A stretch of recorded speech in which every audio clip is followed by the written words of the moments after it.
CTET एक ऐसा exam है जिसमें पासिंग परसेंटेज तो कम होता है, लेकिन बहुत सारे ऐसे स्टूडेंट होते हैं जो आराम से 130, 135, 138, 139, 140 तक नंबर लाते हैं। आखिर ऐसा क्या होता है कि इतना बड़ा गैप होता है जहां पर कि पासिंग परसेंटेज 10-20% मैक्सिमम होता है। मतलब 20 लाख में से 2 लाख 4 लाख बच्चा मिला के सीटेट पेपर 1 पेपर 2 मिला के पास करता है, लेकिन कुछ बच्चे बहुत अच्छा नंबर ले आते हैं तो वो भी स्टूडेंट ही, तो फिर वो टॉपर कहलाते हैं। क्या वो कुछ बहुत अलग करते हैं? क्या वो कोई चमत्कार होता है उनके साथ? नहीं, कुछ बातें होती हैं जिनको वो अपने प्रिपरेशन के दौरान ध्यान रखते हैं। मैं आज उन सभी बातों को आपसे शेयर करना चाहता हूं। अगला जो कुछ मिनट है यह आपके कैरियर को बदल सकता है, इसलिए यह वीडियो आप पूरा देखिएगा। ऐसे वीडियोस मैं बहुत कम बनाता हूं। बाकी आप लोग दिन के 3 बजे मेरी सीडीपी की और 90 नंबर वाली क्लास में जुड़ ही रहे हैं, लेकिन ये वाली चीज आप लोग जरूर देखिएगा। दोस्तों, टॉपर्स कुछ अलग नहीं करते हैं, बस चीजों को अलग तरीके से कर रहे होते हैं। कैसे वो कर रहे होते हैं और इस बार कौन आप में से टॉपर्स बनेगा, वो किन किन चीजों पर निर्भर करेगा। मैं अपने रेफरेंस के लिए कुछ पॉइंट लिख कर भी लाया हूं ताकि मुझे भी हेल्प मिले और मैं आपको क्लियरली बता सकूं। दोस्तों, सबसे पहला स्टेप, हो सके तो आप इसे नोट कर लीजिएगा अपने शब्दों में। सिलेबस निकालिए और एग्जाम पैटर्न आपको पता ही है कहां से कितने क्वेश्चन आते हैं। सिलेबस को नोट कर लीजिए और उस सिलेबस को समझिए। देखिए दोस्तों, कभी भी किसी भी चीज पर हवा में बातें करने से चीजें सॉल्व नहीं होती है। चीजें कैसे सॉल्व होती है? उस पर रियल बात करने से। मेरे टेलीग्राम चैनल पर अक्सर मैं इन सभी चीजों के बारे में आप लोग को बताता रहता हूं। नीचे टेलीग्राम चैनल का लिंक भी है, चीजें देता रहता हूं ताकि आप जुड़े रहें उन चीजों से। देखिए, सबसे पहले तो आप सीटेट का सिलेबस, मार्क डिस्ट्रीब्यूशन, क्वेश्चन का क्या ट्रेंड है, इसको एनालिसिस करिए। कितने क्वेश्चन आ रहे हैं, कैसे आ रहे हैं, किन किन टॉपिक से आ रहे हैं, सिलेबस में क्या क्या चीजें हैं। लोग बहुत कम ऐसे स्टूडेंट होते हैं जिनका सिलेबस कॉपी में लिखा हुआ रहता है। मैं कहता हूं आप प्रिंटर है फिर भी प्रिंट मत करिए, सिलेबस को नोट करिए, लिखिए। वो लिखने का प्रोसेस भी बड़ा ब्यूटीफुल होता है। आपके कॉपी में शुरू में ही सिलेबस लिखे रहिए या 5 पन्ना अलग से सिलेबस लिख के रखिए, है ना। वो प्रोसेस भी अपने आप में इंपॉर्टेंट होता है।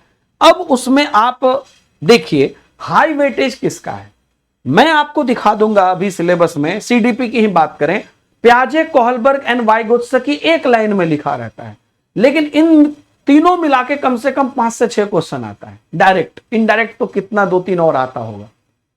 वहीं पर आपको पीछे मैं पेडागोजी में दिखा दूंगा या कई ऐसे टॉपिक दिखा दूंगा जो है 2-3 लाइन में, लेकिन उससे एक क्वेश्चन आता है। तो आप हाई वेटेज टॉपिक जो है ना, उसको देखिए। वो सब्जेक्ट पहले देखिए कि कौन। अब जैसे सीडीपी की मैं बात करूं तो बताने की जरूरत नहीं है कि सीटेट पूरा सीडीपी से ही घूमता है। बाकी सब्जेक्ट में भी पेडागोजी क्या है, वो लैंग्वेज की पेडागोजी या सब्जेक्ट की पेडागोजी क्या है, सारे पढ़ाने के तरीके हैं।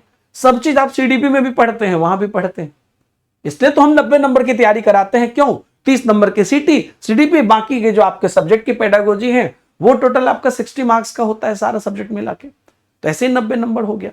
तो आप फिर CDP, language, EVS, maths, SST, science, आपका जो भी है पेपर 1 या पेपर 2 में, उस हिसाब से आप उसका वेटेज देखिए। Understand conceptual and application based nature. अब प्रॉब्लम क्या होता है ना, ज्यादातर विद्यार्थी एकदम क्वेश्चन कर रहे हैं। मैं आपको बताता हूं, यूट्यूब पे मैं क्वेश्चन कराता हूं, पेड में तो चलिए ऐप पे थ्योरी पढ़ाता हूं तो बच्चे शांति से पढ़ते हैं। मैं किसी क्वेश्चन पर अगर 2 मिनट रुक के थोड़ा समझाने लगूं थ्योरी को, तो बच्चा बोलने लगता है सर नेक्स्ट नेक्स्ट। मैं कह रहा हूं कहां जाओगे इतने क्वेश्चन करके। मैं अभी दे देता हूं 1000 क्वेश्चन की पीडीएफ, मेरे टेलीग्राम पर 5000 क्वेश्चन की पीडीएफ पड़ी हुई है, ले लो। लेकिन इंपॉर्टेंट यह है कि आप कंसेप्चुअल और एप्लीकेशन बेस्ड चीज को समझिए। यहां से हमको अपने कंसेप्ट को शुरुआत करना है। इसके बाद हमको लेकर चलना है कि अब कैसे हम अपना फाउंडेशन स्ट्रांग बनाएं। और फाउंडेशन स्ट्रांग करने के लिए आपको कोई 1 साल की जरूरत नहीं है। That will be a 1 to 2 month process शुरुआती दौर में। आप अपना फाउंडेशन कैसे करिएगा? चाइल्ड डेवलपमेंट एंड पेडागोजी के बेसिक्स को पकड़ लीजिए। देखिए, चाइल्ड डेवलपमेंट एंड पेडागोजी क्या है ना, जब तक आप माथे पे इसको चढ़ा के रखिएगा आपको कुछ नहीं समझ में आएगा। जिस दिन इसका आप नस पकड़ लीजिएगा ना, उस दिन से धाएं धाएं धाएं धाएं सब समझ में आने लगेगा। क्यों?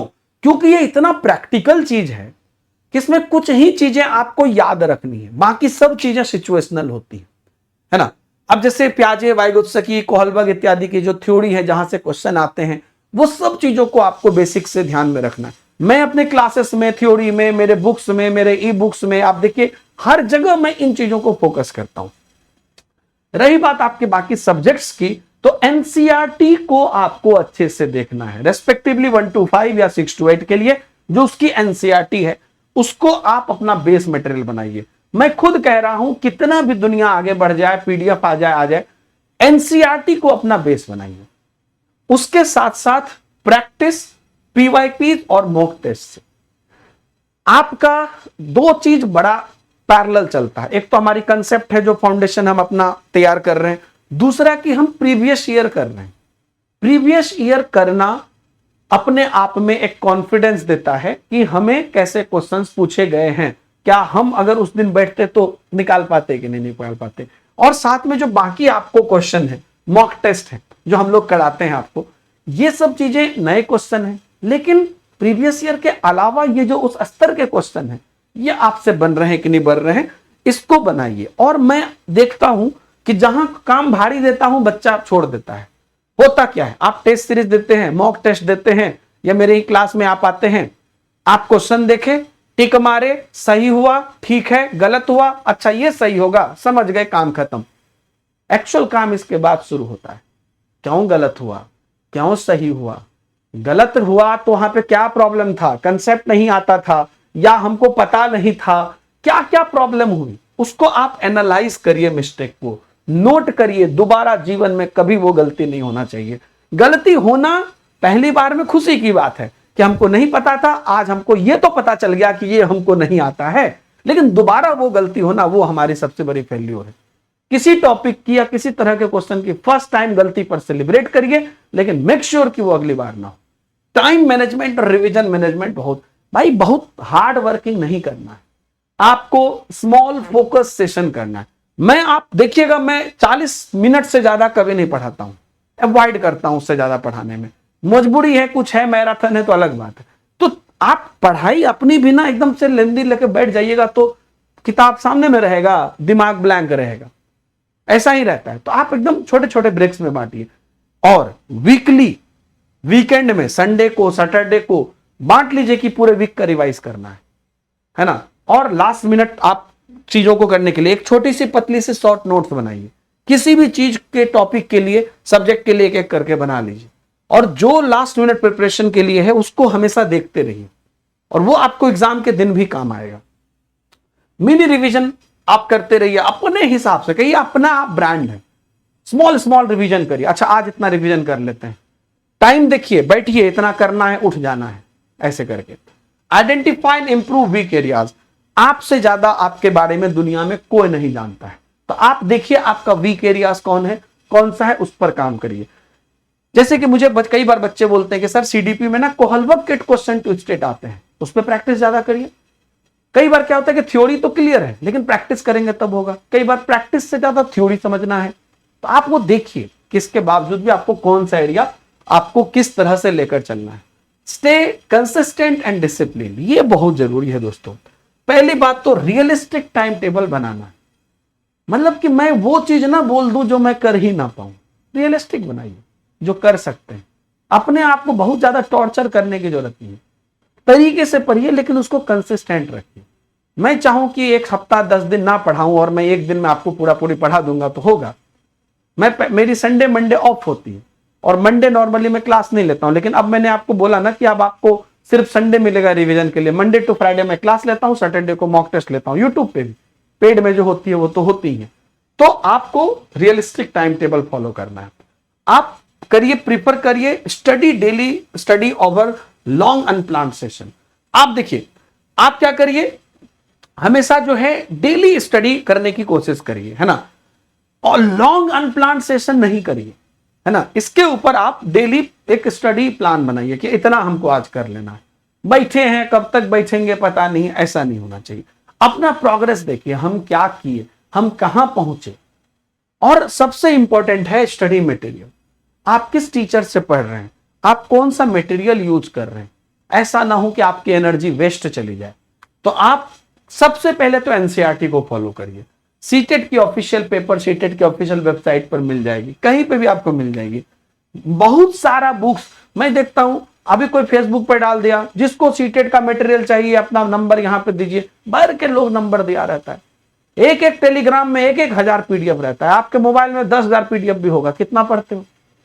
जरूरी नहीं है इतने चीजों के, हमारी स्पेसिफिक मटेरियल होगी, उसी पर हम काम करेंगे। और कंसेप्ट हम जैसे भी करें, कंसेप्ट क्लियर करेंगे, और जो हमारा थ्योरीज है उसको रियल लाइफ एग्जांपल से जोड़ेंगे। मैं जब भी कोई बात रियल लाइफ एग्जांपल से जोड़ता हूं तो आप देखते हैं आपको वो थ्योरी याद भी रहती है, पूरी स्टोरी भी याद रहती है, कब पढ़ा था, क्या पढ़ा था, कैसे पढ़ा था, हर एक चीज याद रहती है। एंड सबसे ज्यादा इंपॉर्टेंट कि हमेशा सकारात्मक रहिए। अपने मुंह से कभी मत बोलिए मेरे से नहीं होगा, है मेरे से नहीं हो सकता है, अरे अब क्या करेंगे करके। और चूंकि ओएमआर पे एग्जाम होता है तो कुछ ओएमआर प्रिंट करवा लीजिए और उस पर आप जो है एक्यूरेसी और स्पीड को ध्यान में रखते हुए उसको प्रैक्टिस करिए। मैं कई बच्चों को देखता हूं मेरे यूट्यूब सेशन में करते हैं और ओएमआर को फील करते हैं क्लास के बीच में, है ना। तो उससे ये प्रैक्टिस बहुत जरूरी है, क्योंकि एकदम से आपको एग्जाम हॉल में वो नहीं आना लगे।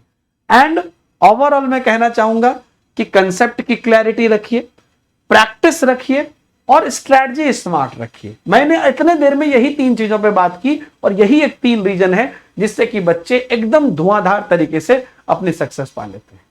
मेरे दोस्तों, आप सब लोग हमारे साथ हमारे बैचेस में भी जुड़ सकते हैं। हमारे टेलीग्राम पर आपको उसकी डायरेक्ट लिंक्स वगैरह भी मिल जाएगी और आप जो है सिर्फ 1 रुपये से 24 घंटे की तैयारी कर सकते हो ऐप पर। और हालांकि वो 24 घंटे बाद आपका ऑटो डेबिट हो जाता है 3 महीने के लिए, और आप चाहें तो नहीं पसंद आए तो आप उसको 24 घंटे के अंदर कैंसिल भी वैसे कर सकते हैं। लेकिन आप चाहें तो 1 साल वाला भी हमारा प्रोडक्ट ले सकते हैं, जो हमारा 1249 का आपको दिख रहा है। इसमें कोई ऑटो पे नहीं है। वीडियो के डिस्क्रिप्शन में लिंक मिल जाएगा हमारी सीटेट की जो लाइव पेड बैचेज है, उसमें आप पढ़ सकते हैं बाकी सभी फैकल्टीज से। और इसके अंदर आपको सिर्फ सीटेट ही नहीं, जितने भी अलग अलग टीचिंग एग्जाम्स आएंगे, सपोज दैट ये 1249 का 1 साल के लिए, तो 1 साल तक सबका आपको एक्सेस मिलता रहेगा। और साथ में टेक्स्ट बुक का जो पास प्रो मैक्स है उसका भी एक्सेस आपको मिल जाता है। Thank you very much, bye bye, जय हिंद।